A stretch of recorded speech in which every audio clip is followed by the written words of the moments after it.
Selamat malam pemirsa. Produk yang selama ini identik dengan cap haram, bir, wine, tuak, bahkan ada mereknya tuyul. Kali ini mendadak menggegerkan masyarakat karena ada sertifikasi, ada label halal. Kenapa bisa yang secara penamaannya sudah identik dengan produk yang tidak halal, kali ini muncul label yang bisa dikonsumsi oleh masyarakat muslim tersebut. Dari mana sebenarnya sumber itu? Sangat-sangat tidak lazim dan jelas ini menghebohkan kita semua. Ya, dan tentu ini juga membuat bingung publik ya, meskipun kemudian namanya memang terkesan seperti produk-produk tidak halal, walaupun juga bahan-bahan yang digunakan diklaim halal, tapi sebenarnya aturannya secara resmi seperti apa? Agar publik juga kemudian tidak memiliki opini liar, kita akan bahas tuntas nanti di Catatan Demokrasi. Kami libatkan pula mahasiswa dari Institut Bisnis dan Komunikasi Swadaya Jakarta. Teman-teman sempat lihat videonya beredar, ada produk minuman, bir, tuak, tuyul, wine yang ada label halalnya. Mungkin sudah melihat ya? Sudah banyak. Melihat saja loh ya, bukan dikonsumsi loh ya. Nah, melihat itu dia. Saja. Tapi nanti akan ikut berkomentar ya, kita minta ya. Oke, kalau gitu langsung saja kami perkenalkan satu persatu narasumber kami sudah hadir. Ada Bang Novel Bamukmin, Wakil Ketua Koalisi Ulama HB Pengacara Anti Penodaan Agama. Boleh Bang. Assalamualaikum Bang, selamat malam Bang Novel. Assalamualaikum warahmatullahi wabarakatuh. Waalaikumsalam warahmatullahi wabarakatuh. Hadir juga ada Bang Mustafa Nahrawardaya, aktivis Muda Muhammadiyah. Assalamualaikum. Kami hadirkan pula ini dari MUI, anggota Komisi Fatwa MUI, Kiai Aminuddin Yakub. Assalamualaikum Pak Kiai. Assalamualaikum warahmatullahi wabarakatuh. Kami juga menghadirkan, sebenarnya beliau sudah menjelaskan berkali-kali, tetapi kalau sudah viral agak sulit dibendung. Bapak Muhammad Akil Irham, Kepala BPJPH, Kementerian Agama Republik Indonesia. Assalamualaikum. Kemudian kami juga menghadirkan ada Ketua Umum Barisan Kesatria Nusantara, Bapak M. Rofi'i Muklis. Assalamualaikum Ustaz. Assalamualaikum warahmatullahi wabarakatuh. Dan juga yang vokal, kerap viral karena statementnya kadang-kadang membuat pro dan kontra ya. Kadang juga nyeleneh sebenarnya. Ada Bang Zen Asegaf, pengamat sosial. Selamat malam. Assalamualaikum. Kita ingin dengar nanti suaranya ya. Kita boleh langsung ke Bang Nahra karena Bang Nahra baru saja meminum air putih tapi ya. Meminum air putih ditegaskan. Itu ada mereknya apa tuh Bang? Meminum air putih, kami pastikan bahwa produknya ini halal ya, Bang Mustafa Nahra. Tapi ketika Anda melihat video yang beredar tersebut, ada wine, tuak, kemudian tuyul pula namanya. Ya. Berlabel halal gimana Bang? Baik, Assalamualaikum warahmatullahi wabarakatuh. Saya sebenarnya kaget ya ketika mendapat laporan dari TikTok itu. Jadi di media sosial, terus terang kita harus terima kasih kepada media sosial. Karena kalau nggak ada media sosial, saya rasa ini nggak akan menjadi perhatian Tuhiwan juga kan. Jadi kita harus terima kasih. Yang kedua, kita harus sepakat dulu ya, bahwa apapun makanan, minuman, asupan yang menjadi fokus bahasan kita ini, yang melalui proses labelisasi halal, ini pada prinsipnya adalah demi kepentingan pertama umat Islam dulu. Pasti. Karena yang punya kepentingan mayoritas pemeluk agama di Indonesia adalah Muslim. Jadi makanannya asalnya harus halal, cara makan halal, membuangnya juga harus dengan cara yang beradab. Dalam hal ini makanan atau minuman yang bakal kita bahas karena harus melalui proses labelisasi oleh pihak yang diberi kewenangan. Oleh karena itu, kalau bisa, kalau menurut saya wajib nih, siapapun yang beri amanah oleh undang-undang harus bertanggung jawab. Harus bertanggung jawab. Semuanya. Mulai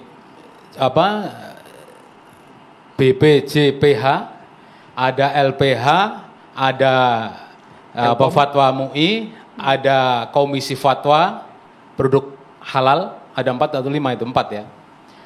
Seharusnya mereka udah tahu dasar ya, istilah dasar, langkah dasar, kebijakan dasar, tidak mungkin akan kebobolan.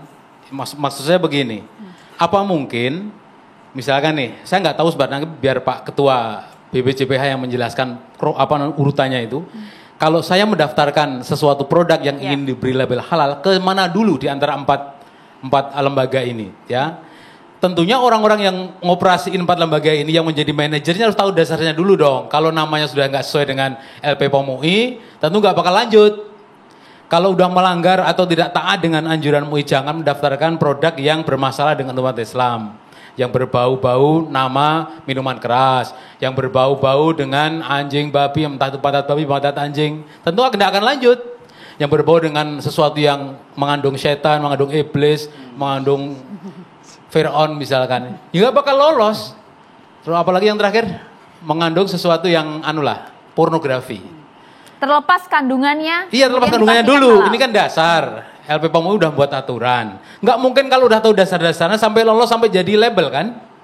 Nah, saya sampai bingung nih, karena pertanyaan saya sebagai orang awam terhadap label halal, ini yang salah kan siapa? Ini yang perlu ditanyakan. Kenapa harus langsung to the point yang salah? Biar gampang punishment-nya. Saya lihat di TV, di podcast, semua saling melempar tanggung jawab. Mohon maaf Pak Akil, kalau ditanya di podcast maupun di TV, jawabannya intinya itu sebenarnya halalnya. Jadi saya jamin kalau sudah dapat label halal, itu halal udah sah dimakan, sehat, berkah. Tapi ada tapinya ini, kalau yang ditanya Pak Asrorun Niam, Ketua MUI bidang fatwa, kemarin tanggal 30, itu ngadain rapat beliau itu. Hybrid ya. Zoom maupun online offline di situ. Dengan jelas mengatakan bahwa bukan bilang yang salah siapa ya, tapi mengatakan bahwa produk ini adalah valid. Awalnya saya ini kan kalau tadi Mbak Aisyah Maharani tadi juga saya telepon tadi, dari mana dapat sumbernya? Terus yang di TikTok saya tanya sumbernya dari mana? Tapi yang paling valid dikatakan oleh Pak Asrorun Niam, ini valid bahwa produk-produk ini memang lolos label halal MUI. Nah, kemudian dikatakan di situ pada rapat itu, ini tidak melalui fatwa MUI, pertama, dan juga tidak melalui LPH, lembaga pengawas pemeriksa halal. Coba, nggak melewati 2 pintu ini. Nah, saya tidak menyalahkan siapa-siapa. Tapi pada detik itu, pada fase itu, kok bisa-bisanya orang mengajukan label halal nggak melalui 2 pintu yang paling penting ini. LPH itu kan ngawasin, memeriksa. Lalu fatwa MUI itu paling penting tuh dari segi agama. Hukum agama harus melalui fatwa MUI. Kalau sudah lolos dari MUI ada tanda tangan sign, baru masuk ke ini perlu diloloskan nggak ini sama BPJPH ini. Tapi oleh Pak Asrorun Niam bilang terus terang, nggak melalui 2 pintu ini. Anda sudah cross check langsung belum, Kok Pak? cross check ini dimuat di mui.or.id, dimuat di lembaran resmi MUI kok. Sekarang masih ada, Anda buka di situ. Mas Mustafa Nara, sepertinya ini sudah sangat riuh ketika sudah menyebar di media sosial. Ketika halal tersebut di produk-produk yang selama ini identik dengan kata haram. Bang Zen Asegaf terlebih dahulu. Bang Zen Asegaf, ada yang mengatakan ini hanya merek semata, kandungannya kami jamin halal. Ini cuma buat promosi, buat jualan. Bang Zen dulu, sebelum ke Mas nanti Mustafa boleh Nara. saja, oke silakan. Silakan Bang Zen. Masalah tidak sih? Ya, saya dulu Pak Nere.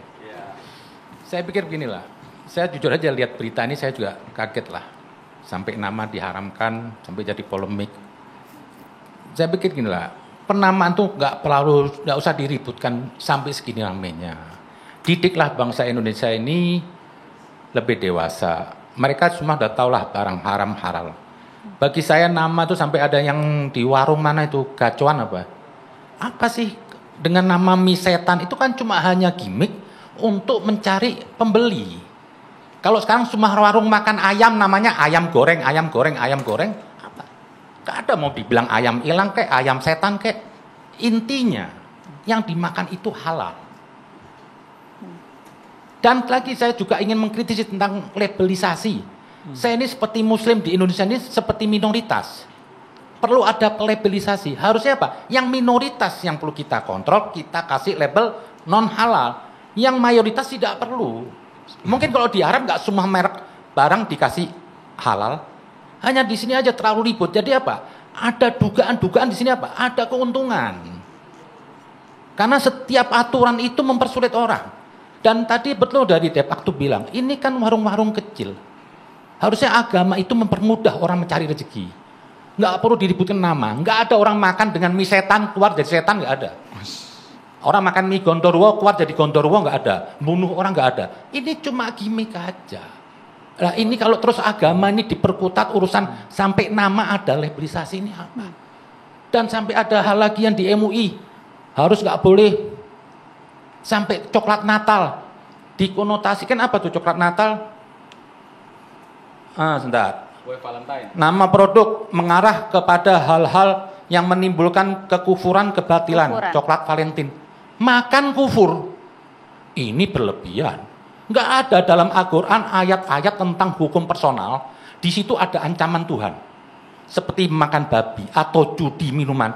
Di situ apa? Di ujungnya apa? Ayatnya, supaya Anda beruntung. Dan di ayat yang lain tentang makan babi itu semua apa? Allah Maha Pengasih, lagi Maha Penyayang. Lah, coklat Valentine apa? Natal kenapa? Karena di benak pemikiran umat Islam ini yang perlu direkonstruksi ulang apa? Jangan suka memandang selain Islam itu kafir. Akibatnya agama ini permusuhan. Tuhan tidak memaksa satu agama. Ini yang perlu direkonstruksi dulu. Akhirnya apa? Kita melihat perbedaan agama ini permusuhan. Valentine itu kasih sayang. Kalau kita mau lihat, Al-Quran itu juga mengadopsi ajaran sebelumnya. Kita fokus bir, tuak. Kita fokus bir, tuak, tuyul dulu ya, Ini wine. kenapa? Saya mau melatih ke situ kenapa? Ini dianggap itu apa? Itu makanan non-muslim. Dianggap kafir. Contoh dengan bir. Apa sih nama? Seperti ada bir Betawi, bir Peletok.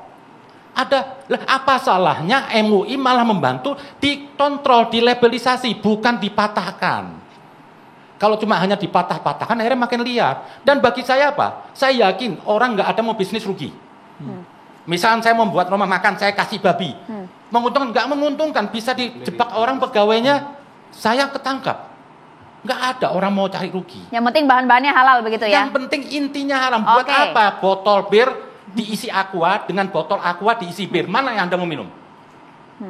Botol bir isi aqua dong. Jadi nggak perlu bungkus. Bungkus bisa aja Islami. Bang Kalau Zen dalam- bilang Sampai di sana hanya dulu, Bang. untuk gimmick semata. gimmick aja ini. Loh, kan untuk mie setan supaya ada perhatian apa? Oke. Orang lihat. Nah, Boleh Oke. kita tanggapin. Iya. Cukup sampai di situ ya.